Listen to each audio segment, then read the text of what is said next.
Hi hello welcome to news site Telugu channel. This is Paritala Murthy. ముందుగా నా ఈ రివ్యూస్ ఆదరిస్తున్న మీ అందరికీ కూడా పేరు పేరున కృతజ్ఞతలు తెలుపుకుంటున్నా.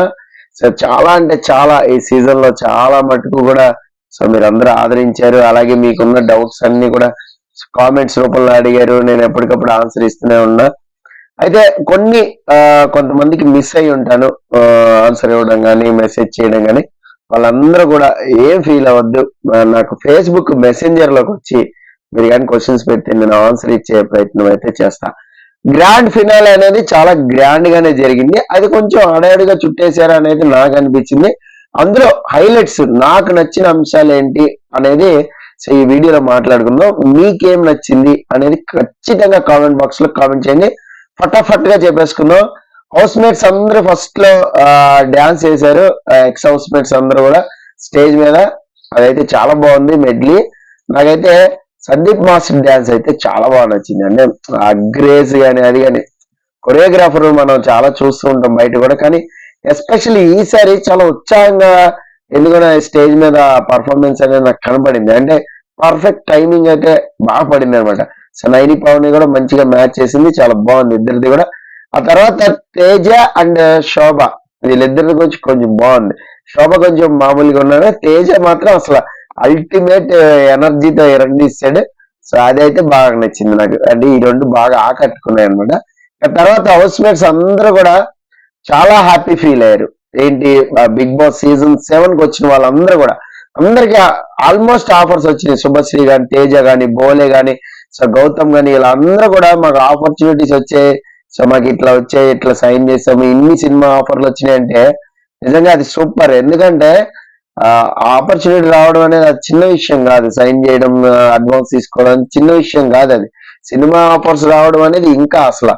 ఎందుకంటే చాలా మందికి బిగ్ బాస్ తర్వాత అంతగా ఆపర్చునిటీస్ రాలా. గత సీజన్స్ తో పోలిస్తే అందరూ కూడా ఒకటి రెండు ఏదో చేశారు, ఆ తర్వాత ఫెయిల్ అవుట్ అయిపోతా ఉన్నారు. అది వేరే విషయం ఇంకా.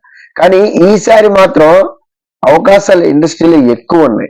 ఆఫ్టర్ లాక్డౌన్, బిఫోర్ లాక్డౌన్ అని మనం చెప్పుకోవచ్చు. ఎందుకంటే లాక్డౌన్ అయ్యి 1-2 years అయిన తర్వాత విపరీతంగా ఆపర్చునిటీస్ పెరిగాయి బికాస్ ఆఫ్ ఓటీటీ సిరీస్ వల్ల. సో ఇండస్ట్రీలో నెంబర్ ఆఫ్ ఆపర్చునిటీస్ అంటే డబ్బింగ్ ఆర్టిస్టులు కానీ, రైటర్స్ కానీ ఎవరికైనా కూడా బ్రహ్మాండంగా మ్యాన్ పవర్ అనేది కావాల్సి వస్తుంది. తెలుగు ఇండస్ట్రీ నుంచి ఎక్కువగా సినిమాలు ప్రొడ్యూస్ అవుతా ఉన్నాయి అన్ని భాషల్లో పోలిస్తే. సో అందుకని ఇంకా పెరిగినాయి అనమాట. దట్టు ప్యాన్ ఇండియా రేంజ్ లో వెళ్ళిపోతుంది సినిమా కాబట్టి ప్రతి సినిమా ఆల్మోస్ట్ ఇంకా ఎక్కువ పెరిగినాయి. అందులో బిగ్గెస్ట్ ప్లాట్ఫామ్ మీద వీళ్ళు ఉన్నారు కాబట్టి ఆ టాలెంట్ అనేది ఎక్కడో అక్కడ స్పార్క్ అవుతూ ఉంటుంది. సో ఆ బిగ్గెస్ట్ ప్లాట్ఫామ్ బిగ్ బాస్ ని చూసేటప్పుడు ఎవరో ఒకరు టక్ మని పిక్ చేసుకుంటారు, అందరు నజర్ ఉంటది అనమాట. సో ఇక హౌస్ నుంచి బయటకు వచ్చేసిన టాప్ 6 కూడా మాక్సిమం ఆపర్చునిటీ వస్తాయని నేను అనుకుంటున్నా. ఆల్రెడీ కొంతమందికి ఆఫర్స్ రెడీగానే ఉన్నాయి. హౌస్ మేట్స్ అందరూ లోపల డాన్స్ చేశారు హౌస్ లో డిఫరెంట్ ప్లేసెస్ లో. అదైతే చాలా బాగుంది, చాలా బాగా నచ్చింది నాకు. ఎందుకంటే గతంలో కొంత చేశారు పర్ఫార్మెన్స్, అంటే ఈసారి బ్యూటిఫుల్ గా కొరియోగ్రాఫ్ చేశారు కంప్లీట్ గా. దాన్ని ముందుగానే అంటే వాళ్ళకి ఫినాలే కాస్ట్యూమ్స్ ఇచ్చేసి ముందుగానే అది షూటింగ్ అనేది చేసేస్తారు అనమాట. చాలా మంది అప్పటికప్పుడు చేశారేమో అనుకుంటారని చెప్తున్నా. ఇది కూడా చాలా బాగుంది, చాలా బాగా చేశారు అందరూ కూడా. నెక్స్ట్ అర్జున్ ఎలిమినేషన్ అనేది ఇంట్రెస్టింగ్ గా ఒక రోబోతో ప్లాన్ చేశారు. అదైతే బాగా నచ్చింది నాకు. అంటే సుమా రావడం, రోబో అంటే ఆ రిమోట్ కంట్రోల్ తో రోబో చేయడం ఫస్ట్ టైం ఎక్స్పీరియన్స్ అనమాట బిగ్ బాస్ హౌస్ లో.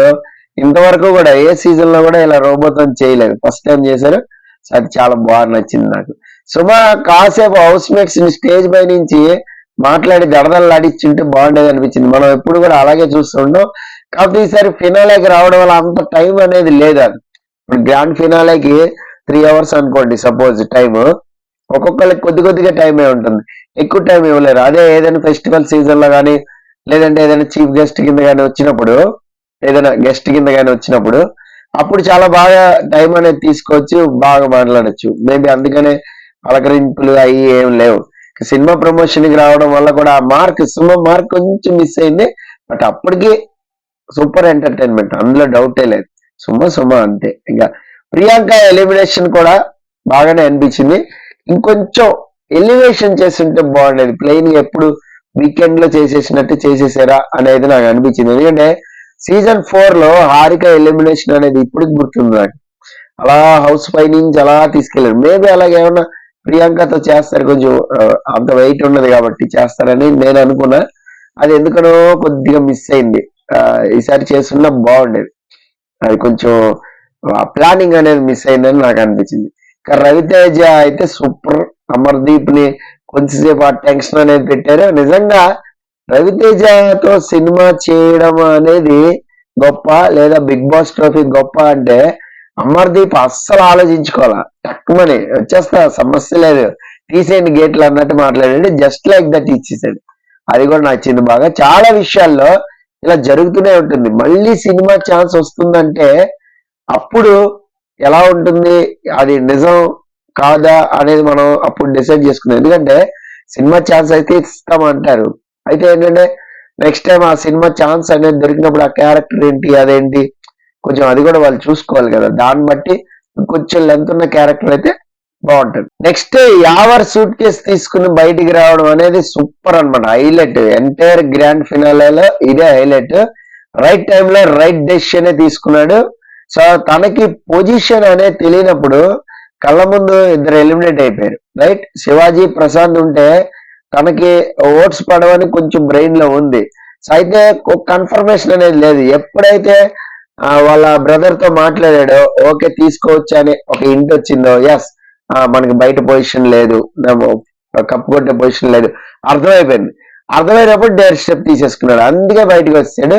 మంచి పని చేశాడు. కనీసం కొద్దో గొప్ప న్యాయం జరిగిందని మనం అనుకోవచ్చు. ఎందుకంటే అంత కష్టపడి యావర్ జర్నీ మనం చూసింది. ఫస్ట్ నుంచి ఎంత స్ట్రగుల్ అయ్యి గేమ్ ఆడాడు. ఎంతమంది పుల్ చేయాలని చూశారు, ఎంతమంది రెచ్చగొట్టాలని చూశారు. అయినా కూడా మధ్యలో చాలా స్టెబిలిటీగా గేమ్ అనేది ఆడాడు. ఇది ఎందుకు చెప్తున్నానంటే రెమ్యునరేషన్ పరంగా అందరితో పోలిస్తే, అక్కడ ఉన్న వాళ్ళతో పోలిస్తే ఎవరికి కొంచెం తక్కువే ఉంటుంది. సో అందుకని చెప్పి బ్రీఫ్ కేస్ తీసుకుని రావడం అనేది అతనికి ప్లస్ పాయింట్ అవుతుంది, అందులో డౌట్ లేదు. ఇక్కడ ఫ్యామిలీ మెంబర్స్ అడిగినప్పుడు తన పొజిషన్ ఏంటనేది తనకి క్లియర్ గా అర్థమైపోయింది, తెలిసిపోయింది కూడా. ఎవరికైనా కూడా అంతే. యాక్చువల్ గా నాగార్జున ముందు యావర్ ఫ్యామిలీతో మాట్లాడించి మంచి పని చేశారు. సో ఆ తర్వాత మిగతా ఫ్యామిలీస్ తో మాట్లాడించారు. మేబీ ఏమన్నా మిగతా ఫ్యామిలీస్ ముందే వద్దు వద్దని చెప్పుంటే వీళ్ళు కూడా వద్దని చెప్పుండేవాళ్ళని. సో ముందే చెప్తే గొడవ లేకుండా పోయింది. తీసుకుని వచ్చేమని చెప్పారు, తీసుకుని వచ్చాడు. అదైతే సో అది హైలైట్ అంతే. నెక్స్ట్ కళ్యాణ్ రామ్ వచ్చిన తర్వాత శివాజీ ఎలిమినేషన్ కూడా ప్రాసెస్ అనేది కొంచెం బాగుంది, కానీ అది కూడా రెగ్యులర్ రొటీన్ ప్రాసెస్ కదా. ఇంకొంచెం ఏదైనా వెరైటీ చేసి ఉండాలని నాకు అనిపించింది. But it's okay. ఇంకా శివాజీ ఎలిమినేట్ అయిపోయినప్పుడు పల్లవి ప్రశాంత్ కాళ్ళ మీద పడి ఏడ్చాడు కదా. అది ఏడవడం అనేది అసలు బాగా ఎమోషనల్ అయిపోయారు అందరూ కూడా, చూస్తున్న ఆడియన్స్ కూడా. అసలు మామూలుగా లేదు అది. ఎందుకంటే షోల్డర్ పెయిన్ తోనో లేదంటే వేరే విధంగానో మధ్యలో ఏమన్నా శివాజీ ఎలిమినేట్ అయిపోతే, ఒకవేళ అయిపోయి ఉంటే పల్లవి ప్రశాంత్ ఆ ఎమోషన్ అనేది మామూలు రేటింగ్ వచ్చేది కాదు. అది చూస్తే నాకు అదే అనిపించింది. సో ఫినాలేలో లాస్ట్ మినిట్ లో వెళ్ళిపోతేనే అంత బాధపడుతున్నప్పుడు సో మధ్యలో వెళ్ళిపోయింటే ఏమైపోయాడో అనిపించింది. మధ్యలో శివాజీ చెకప్ కి వెళ్తున్నప్పుడే చాలా బాగా ఫీల్ అయిపోయాడు, మనం చూసాం కూడా. అది సో శివాజీ ఎలిమినేట్ అయిపోయింటే ఏమైపోయేదా అనిపిస్తే, రిక్కీ స్టేజ్ మీదకి వచ్చి ఏడుస్తుంటే మాత్రం అది తట్టుకోలేకపోయాడు. చిన్నపిల్లాడు కదా, మరి మామూలు ఎమోషన్ కాదు అది. చాలా మంది ఎమోషనల్ అయిపోయారు. ఇన్ఫాక్ట్ నేను కూడా అయిపోయాను. సో మీకు ఎలా అనిపించింది నాకు తెలియదు, కానీ సో బాగా అంటే బాగా ఆటోమేటిక్ అలా కళ్ళమని నీళ్ళు వచ్చేసింది అక్కడ కూర్చుని నైని పావనికి కూడా. సో 1 వీక్ లోనే అంత బాగా అటాచ్మెంట్ అయిపోయింది ఆ అమ్మాయి కూడా. ఇక్కడికి చాలా మందికి అన్నీళ్ళు పెట్టుకుని ఉంటారు చూసిన వాళ్ళందరూ కూడా, అందులో డౌట్ లేదు. ఇప్పటికీ అలా ఉండి నైని పావని అదే బాండింగ్ తో ఉందంటే చాలా గ్రేట్. ఇదైతే హైలైట్ అయితే నాకు అనిపించింది. ఆ స్టేజ్ పైన విన్నర్ అనౌన్స్మెంట్ ఎమోషనల్ అయిపోయారు అందరూ కూడా. అయితే ఇక్కడ పల్లవి ప్రశాంత్ ఇంకొంచెం స్పీచ్ చెప్పుంటే బాగుండేది అనిపించింది. మనోడి స్పీచ్ అయితే ముందే ప్రిపేర్ అయి ఉండొచ్చు, కొన్ని డైలాగ్స్ అయ్యి కూడా. బట్ అక్కడ మాటలు రావు, ఇంకా విన్నర్ అవుతామని మనకి తెలిసినా కూడా ఒక్కొక్కసారి నమ్మలేం. అరే నేనైనా సాధించిందని నమ్మలేం. అప్పుడు కొంచెం మాటలనే తడబడతాయి, ఎందుకంటే ముందుగానే అనుకోం కదా. సో కొంచెమే ప్రిపేర్ అవుతాం, అది కూడా పర్ఫెక్ట్ గా ఎగ్జిక్యూట్ చేయగలగాలి. So in front of Nagarjuna ముందు, కోట్లాది ప్రేక్షకుల ముందు అంటే అది మామూలు మ్యాటర్ కాదు.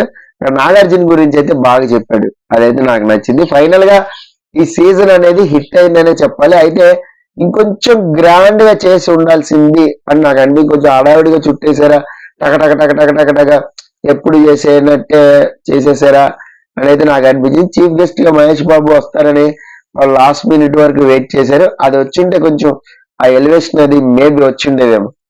ఏదేమైనా సీజన్ 4 మెగాస్టార్ చిరంజీవి వచ్చి రావడం, ఆయన మాట్లాడడం, సో దాని తర్వాత ఆ రేంజ్ గ్రాండ్ ఫినాలే రావట్లా. సో మేబీ ఎవరైనా అది వస్తేనే కానీ చీఫ్ గెస్ట్ కాసేపు ఒక హాఫ్ అన్ అవర్ ఉంటేనే ఆ హాఫ్ అన్ అవర్ ఎపిసోడ్ అనేది అలా గ్రాఫ్ అనేది లేస్తుంది. ఆ డెప్త్ అనేది రావట్లే, ఎవరు రాకపోతండి. సో మేబీ మహేష్ బాబు వచ్చింటే బాగుండేదేమో, కాస్త పంచులైపోయాయి. విన్నర్ డిసైడ్ చేయడానికి చాలా సేపు అయితే షూటింగ్ అనేది పోస్ట్ పోన్ చేస్తూ వచ్చారు మెల్లమెల్లగా. ఇక టైం అయిపోద్ది అందరికి తెలిసిందే, కానించేశారు అనమాట. సో అది ఫైనల్ గా నాకైతే అనిపించింది. మీకే హైలైట్స్ అనిపించాయి అనేది కామెంట్ బాక్స్ లో మస్ట్ గా కామెంట్ చేయండి. This is Paritala Murthy signing off. By by.